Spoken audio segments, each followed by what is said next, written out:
My name is Caroline Kennedy and I work in the Careers Department in National College of Ireland. So today, look, I'm really happy to take questions as we go along. You could just put up your hand and ask me. And then we've got about half an hour for this. So I'll try to get through it in about 20 minutes so as that we do leave some time for Q&A at the end as well.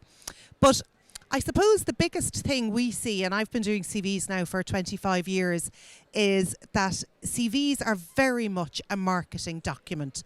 And I think the problem I would notice when people do a CV is if they do it as a factual document about themselves, whereas really you have to focus that it's a document about marketing you to an employer. And I think, you know, if you look now that it really depends, but definitely for any graduate role, you'd be talking of a minimum of one CV, of 100 CVs for every one job. So that would be kind of the minimum, you know, competition that you're up against. So if you think of the person reading the CV, you know, they're not going to spend a huge amount of time looking at those CVs.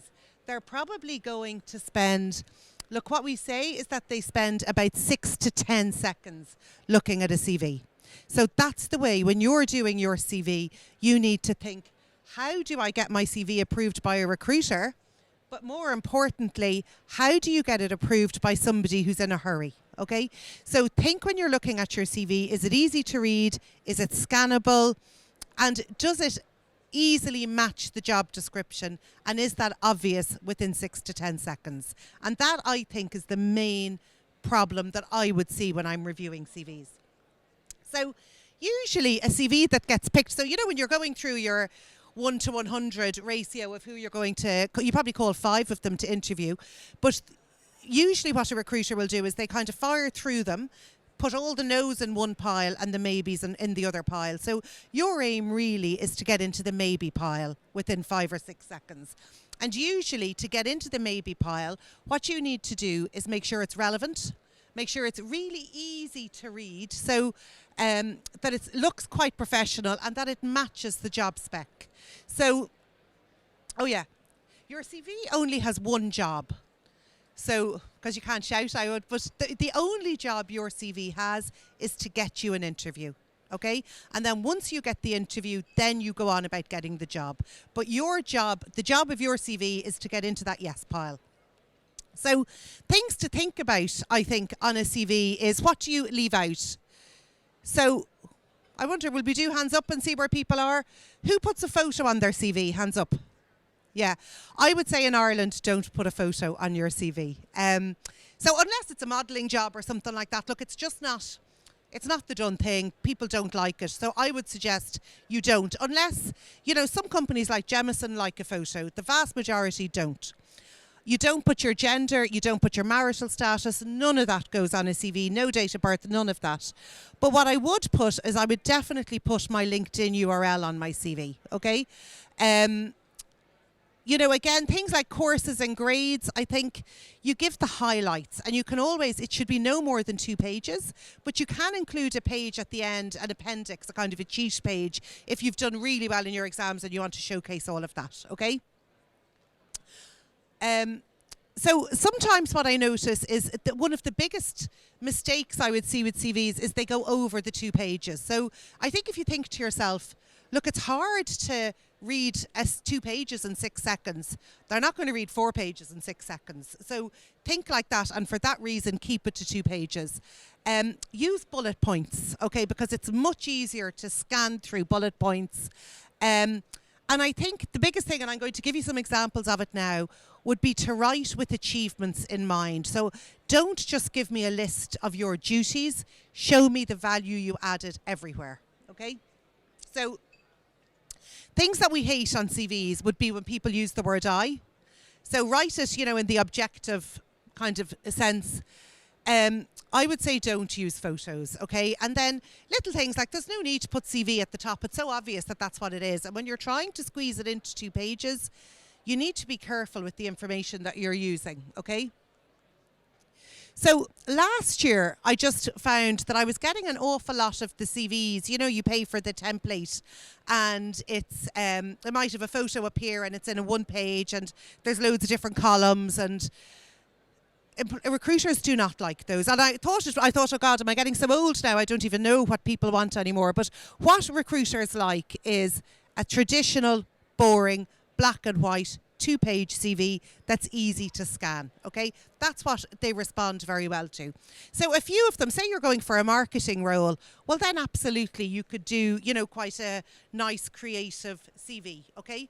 However, otherwise, for 85%, I'd say 90% of the roles, they like a normal CV, okay? So I would say for you, go back to basics, and I'll show you where you can download some of our templates, no problem.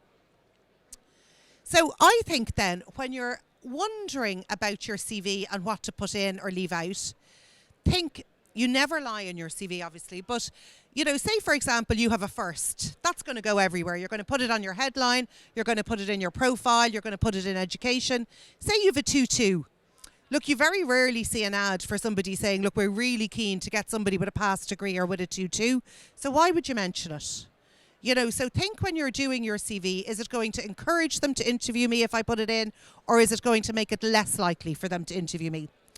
And I think another way would be address. Look, it's good to put down a general place you live, but say you're applying to Ryanair in Swords and you live in Enniskerry, you're not going to put your address down on that CV, But if you live in Swords, you absolutely will.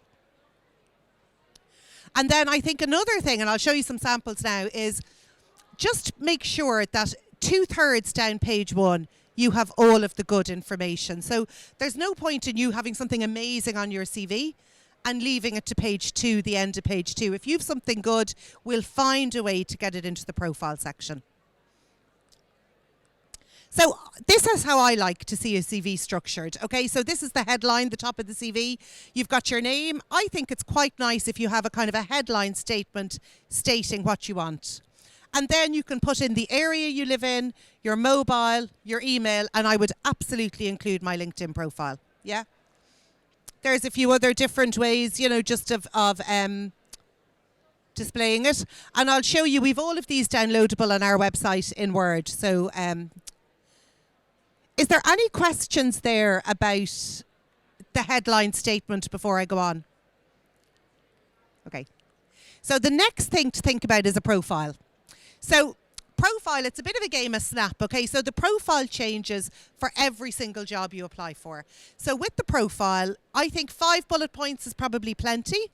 And really what you do is you look at the job spec, you see what they want, and you match your profile to that job. So I suppose what they'd say is, look, no 2 jobs are the same, so therefore no 2 CVs should be exactly the same.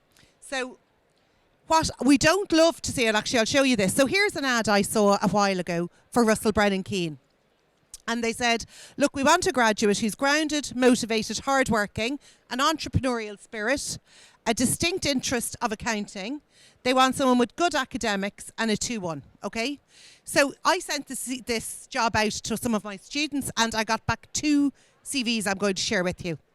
So the first person gave me this, and I would say probably 80% of the CVs I get have this kind of a fairly generic statement. Dynamic, motivated, self-starter, looking to somewhere I can grow and develop.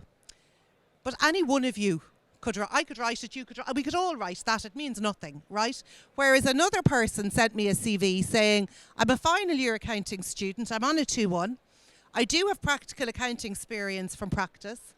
I got 3 months experience as a finance intern, and he didn't have entrepreneurship experience, but he did have social entrepreneurship. So he said, look, I fundraised and volunteered with the Red Cross.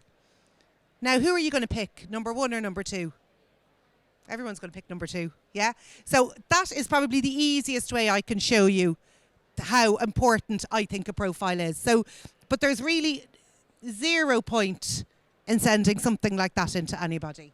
So the other thing I thought might be helpful is to look at, would I put visa on my, I should have changed that to 2023.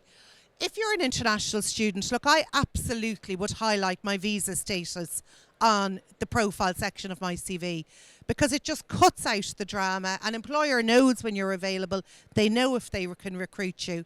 And otherwise, if they're thinking, oh, I don't know, you're just, well, if I was going through, you're just going to end up in the no pile. So much easier. Be really upfront about when you can work. So we're going to ask you with the profile to get rid of the words I, none of those buzzwords about being hardworking and self-motivated. Sometimes they can be a bit casual, whereas you have to think of it as a business document. So I think if you're saying you're hardworking, show me how you're hardworking. You know, hardworking as demonstrated by working 20 hours a week, whatever, while studying and maintaining a 2-1. I would definitely highlight your availability. So say now you're looking for a summer internship, say, you know, available June to September, whatever it is. Or if you're a graduate and you're looking to start in October, highlight availability October 2023. If you have a number of different languages, show them. You know, again, a lot of jobs want a driver's license. So, you know, if you do have a driver's license, put that up front and clear in the profile if it's relevant for the role you're applying for.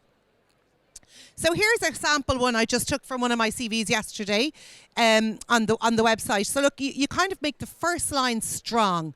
And you're saying to the recruiter, look, I can do this job, not any job, this job, and I'm perfect for it. And then if you're a business student, I would look at your IT skills, right? Just one line. But say if you're good at Excel, don't just write Excel. You know, show the VLOOKUPs, the pivot tables, show them how good you are, okay? Then put your availability and your visa on it as well. Now, if you're an IT student, so how I would suggest that you show your CV is that you start with the headline, then you do your profile, and then you do your education. However, if you're an IT student, I would suggest that after your profile, you highlight your technology skills. So again, now, and I'm by no means a technology expert, but I would say rather than telling me, you know, Java, Python, whatever, spend a line showing me how good you are at that and what level you're at, because that makes it much easier. You know, somebody, I suppose, who's reviewing your CV is going to be like me, who hasn't got a clue.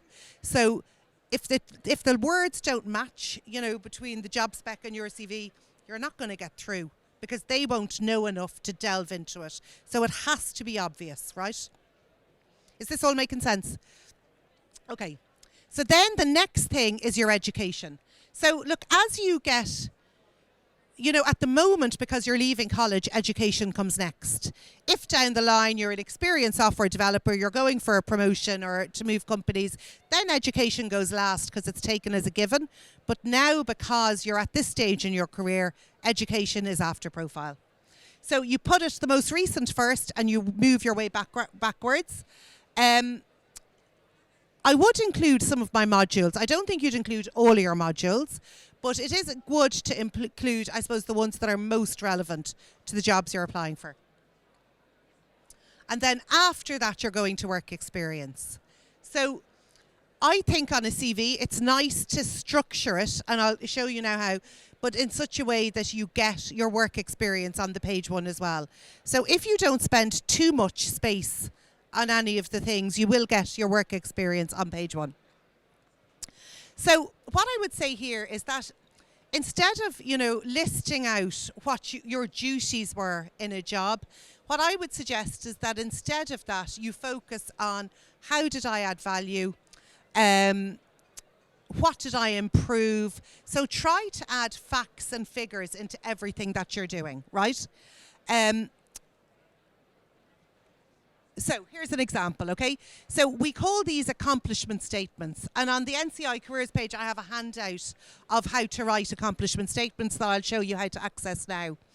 But really, it's, you know, rather than starting a sentence with responsible for, start the sentence with a verb. Okay, so start strong. And then rather than saying, you know, worked as a waiter or a waitress in a busy restaurant serving customers and explaining the menu, wouldn't it be much more powerful to say, you know, worked 5 8-hour shifts weekly, I covered 7 tables and each table's turned over 3 times a night. Then I know you were busy, I know you're good, I can take a view on it. Say if I was doing my CV and I wrote met students, gave classes, I don't know, dealt with employers, you'd have no idea if I was any good.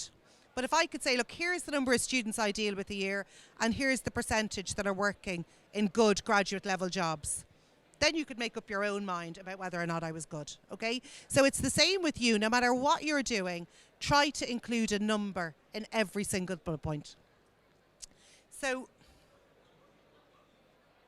there is one we just created for kind of a sales, your very basic sales assistant job. But rather than saying, which I always see, responsible for being on the till, dealing with customer complaints, you could say working as part of a team of 6 within a sales-driven team, working 20 hours a week, targeted. I remember this guy worked in, it was River Island, and he had to sell 6 pairs of shoes every hour. I've never forgotten that. I thought that was wild. So, but they're the kind of things I think that you remember when you read a CV. Top 5 in sales every month, whatever. So, or maybe you were one of the part-time people who were given extra responsibility, or maybe you were promoted. So you're always trying to think, if 10 of you have worked in the same job, why would I pick you and not the other 9?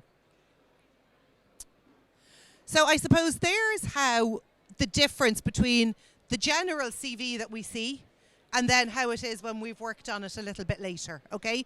And really, for everybody with all the jobs, I'd suggest that you focus on the left-hand side of that screen.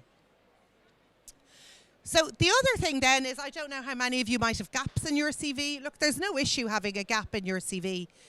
But like all experienced recruiters have a horror story.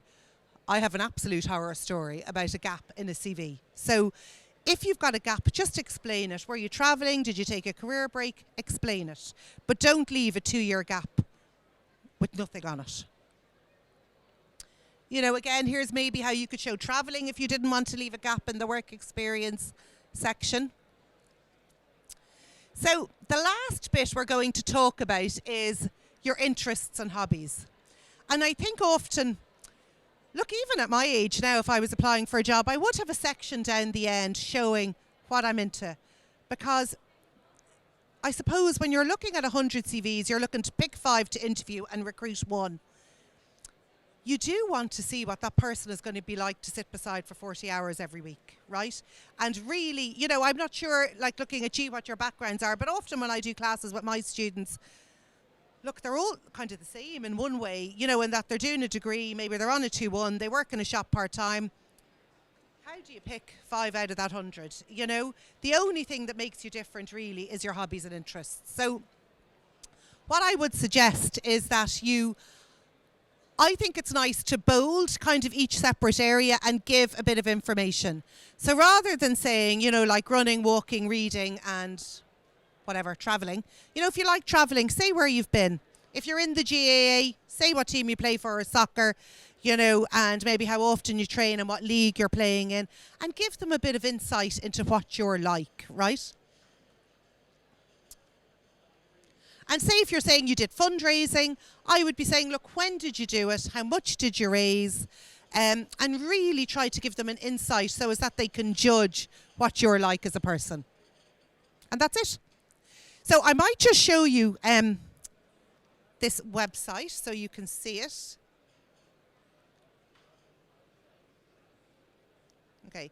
So if you go to ncirl.ie/careers, you'll come to a website that's like this, and then you go to download resources, okay? And it's not coming up. Okay, I don't know how to fix that. But anyway, I'll tell you. So if you go to ncirl.ie/careers, and then go to download resources, we have kind of sample CVs that you can take freely. They're on Word, you can download them and edit them. And there's also a link to the accomplishment statements. And, we have found that those CVs are very effective. So I'm happy to take any questions. So N for November, C for College of Ireland, ncirl.ie/careers. And then you click on download resources.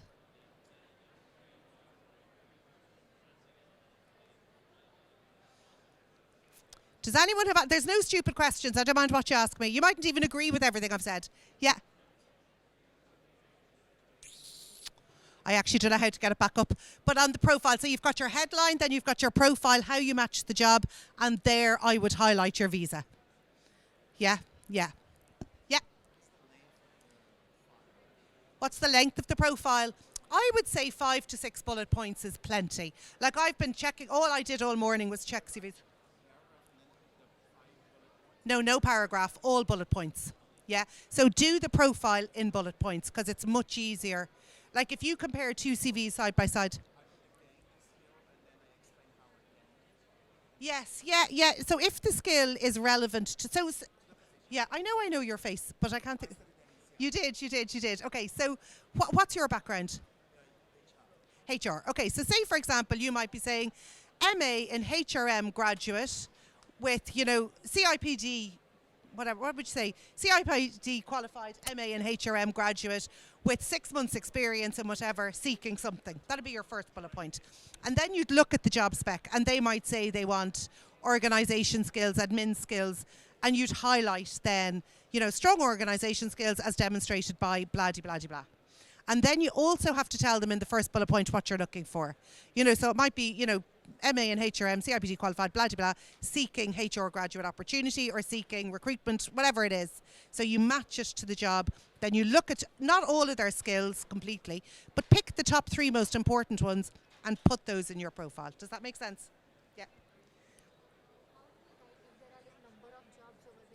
Oh, how do you write? Okay, so look, I would include all of my jobs, but obviously you wouldn't be giving the same amount of information to all of them. So for some of them that are way back, you might only say where you were so they know, they can follow your career path. But say if it's a relevant role, you'll give in lots of information. But you need to juggle, you need to get it to 2 pages. But I think if you follow our templates, they're kind of maximized for space to allow you have the most bullets but still have it looking nice so it's not exhausting to read. Yeah, does that help? Any other questions? Yeah. Oh, sorry, 1 second. Yeah. Did you say you have the template? The template. So if you go to download resources, yeah, and then there's sample technical and non-technical CVs. Yeah, go on. For example, you work in corporation before and then Yeah. living the corporate life and then start your own business. And then you want to go back again. Yeah. How the best way to Explain that. Yeah, yeah. So I think you'd explain that. You might say in your CV when you're doing your work experience, you might write career break in there so they understand, or you might put in college kind of as your job. And then in your profile, you might say, experienced whatever, undertaking whatever it is you're doing and now seeking to transition into a career in whatever. And that's perfect. Yeah? Anything else? No? Yeah.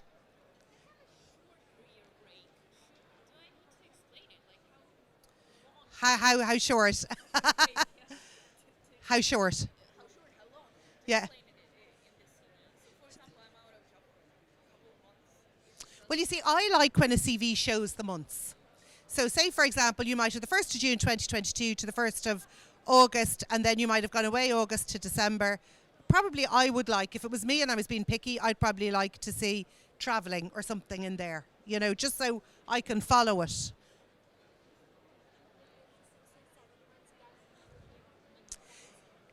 I think it's nice to mention it, yeah. Now, if there's gaps everywhere, there's no point, do you know the way? But say you've got one gap, then I think, yeah. Well, certainly if I'm reviewing a CV and there's lots of gaps and I've got 10 seconds to make a decision, I'm going to go for the one that's easy, that I don't have questions.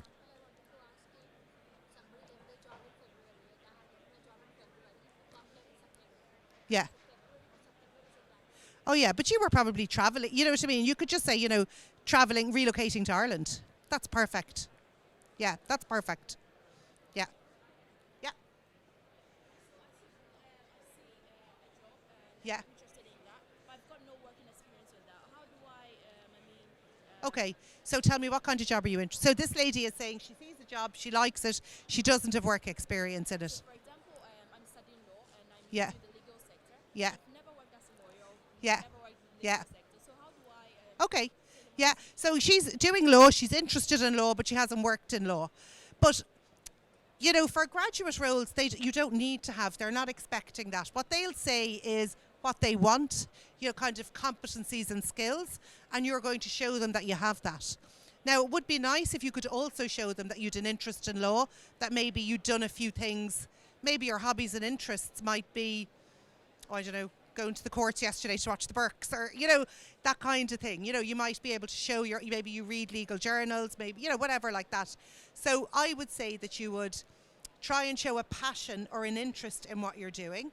And often, and I'm not sure on law, but say for my marketing students, often they would be able to go on and do Google Garage certifications or something that show, look, I don't have any marketing experience, but actually I've gone and independently got these qualifications that show an interest. Does that help you? Yeah. Yeah. Yeah. You could. Well, you see, your LinkedIn actually, I should have said that for IT. Okay, so if you are an IT professional, you should also include a link to your GitHub account. But what kind of certificates do you have?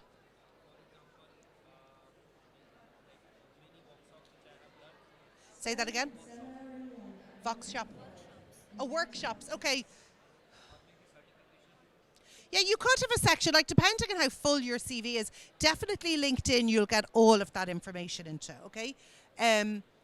But on your CV, if you've space, you could have a section under hobbies or above hobbies for certifications that are relevant, okay?